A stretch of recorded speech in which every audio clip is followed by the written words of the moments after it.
मानेश्वर एक जागृत देवस्थान आहे. जे काय तुमच्या मनाला इच्छा पूर्ण होईल, समजा म्हणजे मुलं होत नाही, कुठे पैसे अडकत काय तर ती कामं होऊन जातात. राखणदार म्हणजे ते पाण्यातलं स्थान आहे ना, तिथे 2 मिनटं बसतात, नंतर ते रात्रीचे फेरी मारतात. रखवाली आणि काय मनाची इच्छा पूर्ण होते. मित्रांनो, मंदिरात पहिल्यानंतर समोर तुम्हाला शंकराची पिंडी दिसेलच. इकडे पहिले नंदी बैल आहेत आणि गणपती बाप्पा आहेत आणि इकडे भगवती प्रसन्न आहे, भगवती देवी आहे सॉरी. तर बघू शकता सुंदर आहे. आता देऊळ लावलेलं आहे. बाकी आजूबाजूला पण आहे बघा, हे जे पिल्लर आहेत ना, खूप छान पेंटिंग केलेली याच्यावरती. आणि तर नमस्कार मित्रांनो, पुन्हा एकदा स्वागत आहे आपल्या व्लॉगमध्ये. थंबनेल टायटल बघून तुम्हाला समजलं असेल आज आपण कुठे चाललेलो आहे. तर जाऊयात त्या लोकेशनला आणि भेटूया तुम्हाला थोड्या वेळात. चला मित्रांनो, मागच्या व्हिडिओमध्ये आपण बघितलं सीलिंग बघितली, कायाकिंग बघितली आणि बाकी आपण जिथे राहिलेलो तिथली आपण त्या रूम्स वगैरे बघितल्या सर्व. आता आपण चाललेलो आहे ते म्हणजे सागरेश्वर मंदिरामध्ये. तर आपण जाऊया तिकडे आणि भेटूया तुम्हाला थोड्या वेळात. चला.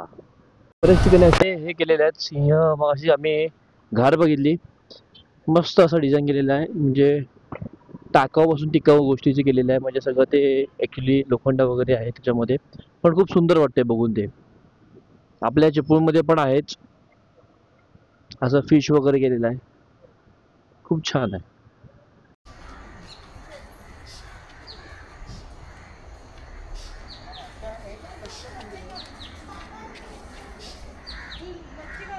मित्रांनो, आपण आता आलेलो आहे सागरेश्वरच्या मंदिरामध्ये.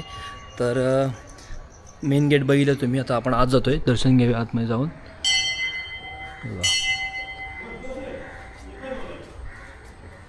खूप शांतता आहे. समोरच म्हणजे पाठच्या साईडला समुद्र आहे मंदिराच्या.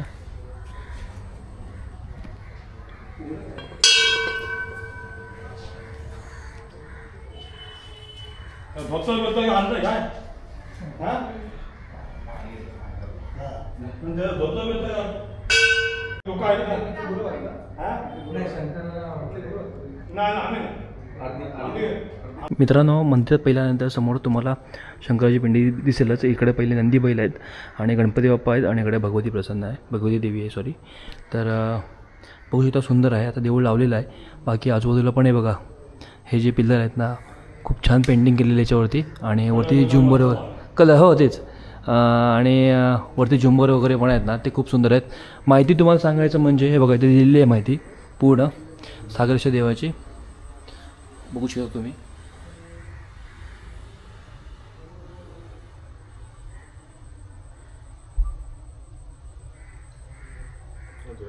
मित्रांनो, कोकणात अशी अप्रचित ठिकाणी आहे, तुम्हाला मगाशी मी बोललो व्हिडिओमध्ये, आणि त्यातलंच एक सागरेश्वर, जे सागराच्या काठावर वसलेलं आहे, त्याचंच नाव सागरेश्वर आहे.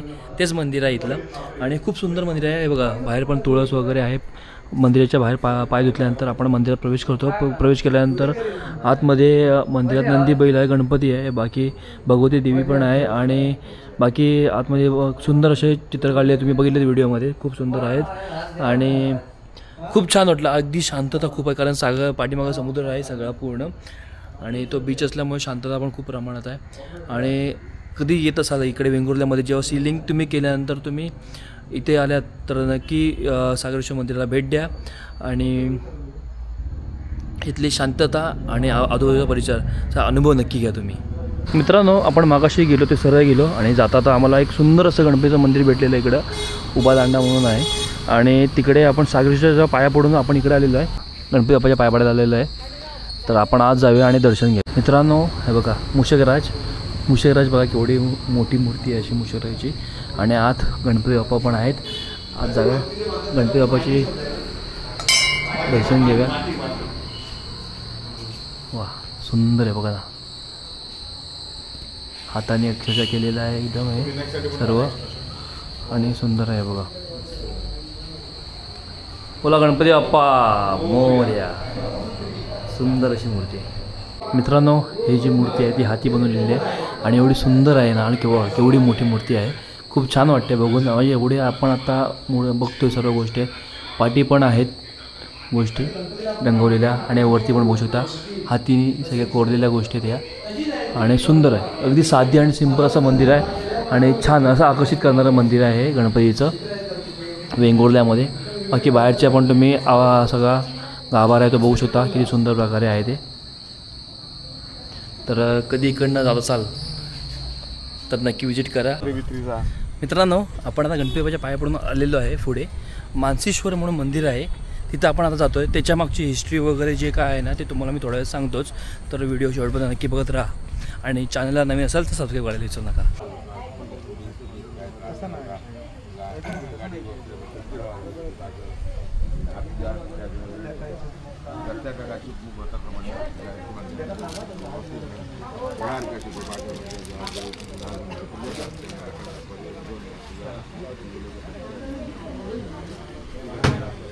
हे मानेश्वर एक जागृत देवस्थान आहे. जे काय तुमच्या मनाला इच्छाचं पूर्ण होणं, समजा म्हणजे मुलं होत नाही, कुठे पैसे अडकतात, काय असतात ती कामं होऊन जातात. राखणदार ते पाण्यातलं स्थान आहे ना, तिथे 2 मिनटं बसतात, नंतर ते रात्रीचे फेरी मारतात. रखवाली आणि काय मनाची इच्छा पूर्ण होते.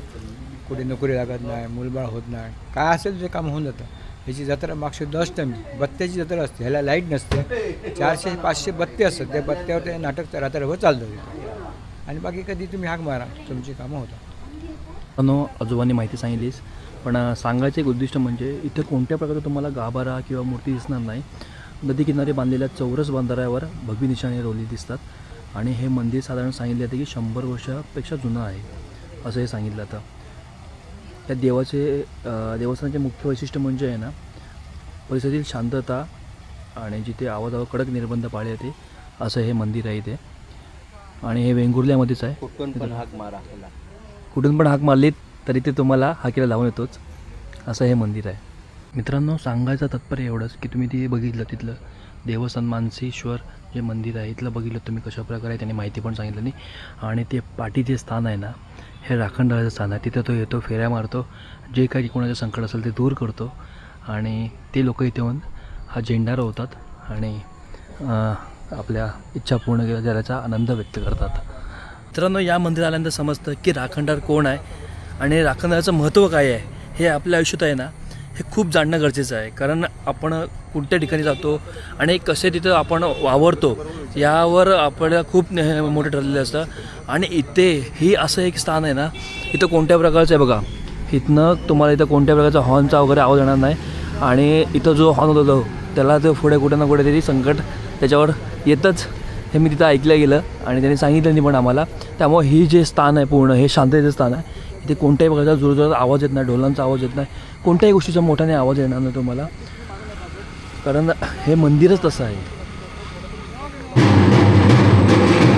मित्रांनो, नशिबाने एवढं आहे ना की आम्हाला आरती भेटलेली आहे. आणि बघा, ढोलांचा आवाज तुमच्या कानापर्यंत जात असेलच नक्कीच. तर आज जाऊया आणि तो अनुभव आहे तो आपण घेऊया. चला.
मित्रांनो, आतमध्ये परवानगी नसल्यामुळे आतलं मी तुम्हाला जास्त काय दाखवू शकलो नाही. आणि माहिती सांगायचं म्हणजे हे मंदिर जे तुम्ही बघताय ना, ते साधारण 500 वर्षांपूर्वीचं मंदिर आहे. आणि सातेरी देवी हे नागकन्या म्हणून पण ओळखले ते, म्हणजे तुम्हाला आजूबाजूच्या परिसरात तुम्हाला वाळू देखील आढळले जातात.